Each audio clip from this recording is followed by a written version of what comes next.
బాధలు ఎక్కువైన ఒక మగాడికి సహనం అనేది చాలా పెరిగిపోతుంది. వాడికి ఒంటరితనం అనేది అలవాటు అవుతుంది. ప్రతి జవాబుకి ఒక చిన్న నవ్వే సమాధానం అవుతుంది. లిటరల్ ఒక మగాడు ప్రతి దానికి చిన్నగా నవ్వుతున్నాడు అంటే వాడు ఏడ్చే స్టేజ్ని దాటిపోయాడని అర్థం. వాడికి రాత్రిపూట 12, 1, 2 అయినా కూడా నిద్ర రాదు. నైట్ టైంలో ఏడ్చిన రోజులు ఉంటాయి. అలాంటి సిచ్యువేషన్ని ఫేస్ చేస్తాడు ఒక మగాడు.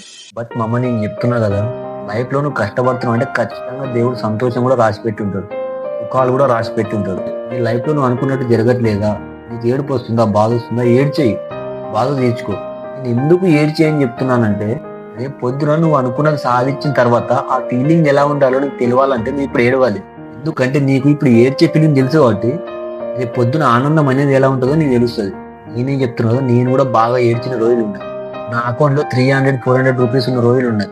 బట్ నాకు ఇప్పుడు సడన్ గా ఒకే రోజు 10,000 వచ్చిన రోజులు కూడా ఉన్నాయి. నాకు ఒక్క రోజులో 10,000 వచ్చినప్పుడు ఆ ఆనందం ఎలా ఉంటుందో నాకు తెలుసు.